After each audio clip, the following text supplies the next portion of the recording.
Welcome to another episode of Podsitivity. This episode's a little bit different. It's a solo episode where I'll just try to share some of my experiences that maybe you can relate, and it can be exciting. Let me know in the comment section if you enjoyed these type of episodes. If you think we should do this episode, something like this once a week, it will really help me out to know where we are going. Reminder to please subscribe to the channel, leave a comment that helps us out, like the episode, and please share it with a friend, whether you're listening on YouTube or on Spotify, Apple, or any of the other streaming platforms. Today's topic is about Pesach. It's a few days before Pesach, and I know for me there is a lot coming up before Pesach, and that's something that happens in every other Yom Tov and every other religion as well. Lahavdil, in the non-Jewish world, it's Christmas. There's a lot of things that come up, and people have anxiety, and people have stress, and people have to meet their families, or they're spending more family time, and they're getting to take a deeper look at their lives. And that's exactly what happens with us in Klal Yisrael, that we come to Yom Tov, and it kind of forces us to make a little bit of a setback. For some there's less work, for some there's more work, but it gets to we start making a little bit of a calculation of what's happening, especially it comes Yom Tov 2 days without no distractions. There's a lot of thinking going on, there's a lot of change going on, and it triggers a lot of different people in many ways. I can talk for myself. For me, it was a very heavy Yom Tov up until a few years ago, where I right away was ready and expecting the chaos and the stress and the discomfort of the Yom Tov, but also some anxiety and fear. And for some people, the anxiety is real, because let's say if they're single and they don't have where to go, or if they're an older single, they're never married yet, they're thinking if they should stay home, if they should go away. Some families have the entire family goes away. Some people in the family want to go away, some don't. A lot of things happen where people can face now anxiety and new challenges. And I was going to say that there's two types of people. The person that is just completely doesn't really care how they feel, and I got this kind of person, and the person that isn't tuned and he does feel, and it becomes for him very emotional, and he prepares for it and stuff like that. But really there aren't only two types of people. There are 8 billion types of people, and in our community there is a million types of people, and people listening to this is probably 10,000 people listening to this, and everybody has their unique story. So it's very difficult for me to relate to everybody, but I'm not trying to do that. I'm trying to say the story of one person, of how I dealt with these challenges, what it meant for me, and how I was able to fix it, to be in a place where I'm very calm and excited and happy to go into Yom Tov with what I think it really resembles, and how I will deal with my feelings and emotions in the next few days. So my personal story was exactly as I described in the intro over here, that it was a lot of stress and anxiety coming up. I myself am single, so right away I can go to that kind of victim place where I say, wow, it's Yom Tov time, I wish I was with a wife and kids and have my own home and just do the things that I love doing, and just getting, that's basically being in my head and creating a certain scenario that if that was the scenario, everything would be better. But I came to learn very much that is completely not the case, and it's not true. So on a physical level, we might have a challenge. A single might have a challenge of where they're going for Yom Tov.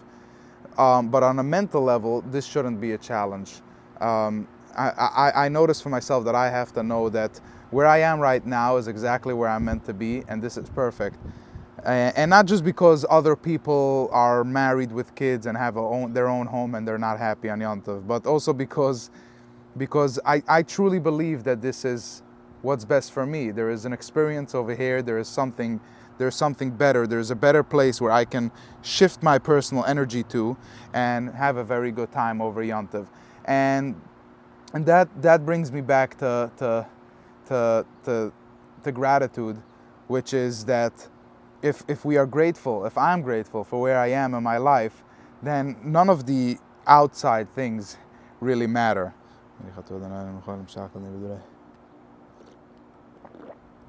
So I had the opportunity this morning, I journal every day. I had the opportunity to journal, and I never thought I'll share things in my journal, but just to give you a little bit of a concept of how I reprogrammed for myself what Erev Pesach means, okay? So I wrote these two pages, and I wrote that I might have a part of me that hates this time of the year, Erev Pesach, but I'm also excited to see what will come up in those days. What thoughts, feelings, and emotions, the pressure, the yelling, the mess, the stress situations that kind of merge for myself as a child. But now that I'm an adult, there's a new sheriff in town and a new story about this Yom Tov. It's the Yom Tov of freedom and not stress. It's a Yom Tov where I celebrate the success of the winter and the excitement for the summer to come. And this was another thing that I discussed already Rosh Hashanah time with my personal therapist. And, you know, I came to notice that all this pressure that we have around Yom Tov is really, it's not our own pressure. It's just a buildup of pressure that we have growing up for every individual parent, what they felt or what they taught their children. And for some it was the right way, for some it wasn't. For some kids it was the right way, for some kids it wasn't. They needed a lighter, more open perspective. So while now as an adult, of course, for most people they kind of get it or they have their own style figured out, but subconsciously there's still something happens in their body. They still hate this word or this time or the energy that they're feeling, and they don't even know where it comes from. And this is why you should feel all these feelings, because now you have the chance to reprogram it for yourself, for your family, for your spouse, for your future, for your own future to come. Allow all these feelings to come up so that you can rewrite the story. If the story for you, Erev Pesach, was that from after Purim you couldn't take food into the dining room, into the bedroom, and there was pressure, and you had to clean, and your entire room was turned over, and you had to eat your meal in the hallway, and you were yelled at, and you couldn't eat anything, or it was limited, and it was completely pressurized, and everybody was yelling and screaming, whatever.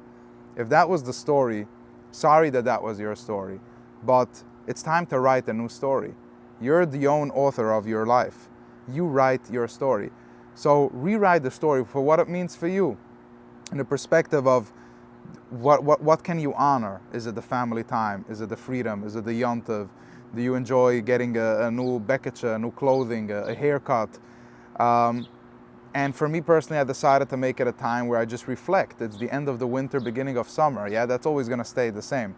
And so for me, it's about celebrating the winter and about getting prepared for a summer that I believe is going to be just extraordinary and beautiful. So reprogram the story, and anytime a feeling within you comes up, an uncomfortable feeling or thought or emotion, allow that in, allow it, feel that, so that you can reprogram it and heal to get to something that you do really enjoy. Okay? Now, so I wrote, I get to rewrite my story and celebrate this. I get to celebrate this, what this Yom Tov is about, which is freedom. And I can't remember, I don't think freedom is discussed enough growing up, and that's okay. I don't think most Malamdim get the concept of freedom, so why should they talk about it? And again, love to all or not. But you know, freedom, what does freedom mean? I can say what it means for me. Freedom means free from my subconscious mind, my bad subconscious mind, free from the opinions of people, free to be able to do whatever I want, whenever I want it. Of course, within the boundaries, but not to belong to, not to stand in my way of my own freedom, and not to have, definitely not to have somebody else stand in the way of my freedom, of my choices, of my bechira, of what I want to do. So if you think about what this Yom Tov resembles, it's just beyond beautiful. No, it doesn't resemble the screaming and yelling. The common joke that, we have all the makas and the tzuras and the pressure, so that when Yom Tov come, we feel like it's a real geila. We get to sit and enjoy a little bit. But that's not true. It shouldn't be that way. It shouldn't be that we go through a gulas every year for a month before Yom Tov. So, while a 2-day Yom Tov with no distractions can bring up thoughts, feelings, and emotions, I'm actually excited to see what will come up regarding being single. Like I said, while there's a physical challenge for some with placement where they're being, the mental challenge can be avoided and should be avoided, in my opinion. So I want to allow myself to be a victim to my own mind, and I will feel grateful and happy and excited with accepting of where I am and that this is what Hashem wants for me. So I detach from everyone's story and attach to my own. And this is what I just described, but this is also what I wrote in my own personal journal. So I'm going to, again, break it down into 3 main parts that you can take out right now so that you enjoy this Yom Tov, okay? Number 1, this I wrote for myself, so you can apply it for yourself if you want. I will stay grateful for what I have and not resentful for what I don't have. So yes, while this time of reflection is upon us and everybody's, you're thinking back, what did I have this winter? What am I going to get this summer? I'm feeling grateful. I'm grateful for my journey, for my health, for my family, for my business, my career, this podcast, the listeners, the friends that I have. I'm grateful. And I'm not going to allow my mind to go to places where it's going to say, yeah, but you could have maybe had this and you could have maybe had that. Because I came up with this beautiful quote this morning, which is, if I can't appreciate the things that I have right now in the moment, I will never be able to appreciate the things that I wish for right now. Okay? Think about that for a minute. If I can't appreciate the things that I have right now, I will never be able to appreciate the things that I wish for right now. That's very scary. Imagine that I tell you that no matter what you're going to get in your life, you won't be able to appreciate it. Well, that's where some of us are right now. You have so many things in your life, but our mind is constantly looking for more things. So we're not appreciating what we have right now. We're just thinking, oh, it's Yom Tov coming up, I'm single, it sucks. Well, it does suck, but is there anything that you could be grateful for? How about something that you wanted a few months ago and now you have it? So I'm literally just talking to myself. So to all those people that say, yeah, he doesn't get me, but I have this challenge and I have that challenge. I know there are many out there like that. But I can talk for myself. I am grateful for the things that I have. I'm not going to allow this Yom Tov, when the Yetzer Hara is trying to come in and tell me that think about this and think about that and do an assessment on your life and look, it sucks. Look, you're sitting here by the table and everybody is happy. You could also be happy. No, I am happy. I am going to be happy. Because I'm grateful for the things that I have. I'm grateful for my health. I'm grateful for so many beautiful things that I have. And I know that with this gratefulness energy, that's the only way that I can continue to grow and enjoy my life, no matter what I get or don't get. But I want to stay in this gratefulness energy. So this time of the year, when it is a little bit challenging, I believe, is the perfect time to work on it. So I'm excited, okay? The second thing I wrote is, I will find joy in my space and my freedom, and I'll find my peace, my purpose. I'll enjoy my own books and insights.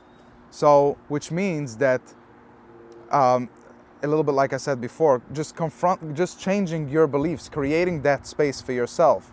What is something that you can enjoy this Yom Tov? It is, you're going into a 2-day Yom Tov, right? 48 hours. For most people don't use their phones and stuff like that, right? So what do you do with all those hours? Are you just gonna think and sit and think, oh, I'm such a nebuch case, I'm such a rachmunas, I could have been there, could have been there. No, create something that you can do. Decide something that you will work on. Buy yourself a book, make a challenge to read that. Say Tehillim for all I care, whatever. Do something that actually makes you feel fulfilled and purpose. Find something that you can celebrate, that you can hold on this Yom Tov. It could be the smallest thing. but you create the meaning for it. If not, then you're living with a meaning and that somebody else created for you, or an old meaning that you don't really enjoy, unless you do enjoy it. Okay, so create yourself meaning. And the third thing that I wrote is,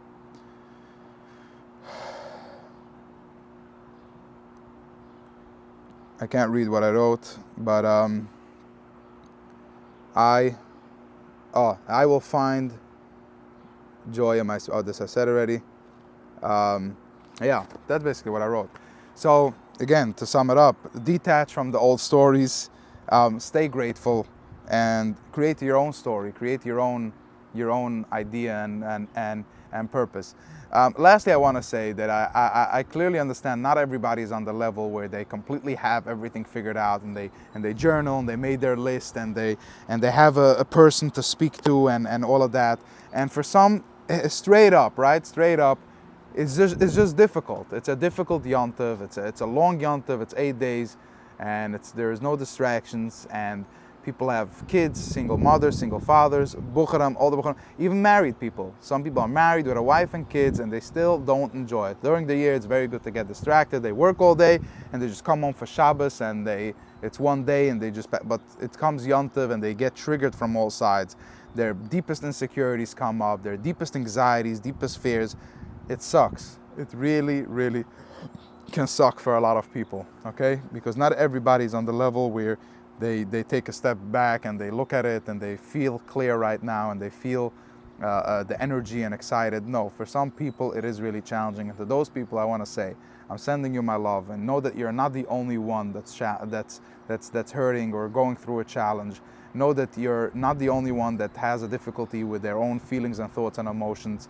And I can't say for you that it's okay, but I can say for myself, Ellie, it's okay when you feel these thoughts, feelings, and emotions. Actually, to share with all of you, I actually do feel like I'm in a great space the last month or two. And before that, I was in a very dark place. So that's why I could relate to how some people can feel in a situation like this. So therefore, I'm sending you my love, and I hope that you really get to enjoy this Yom Tov, like I said, for what it is, for the freedom that it is, for your own freedoms, freedom from your own self.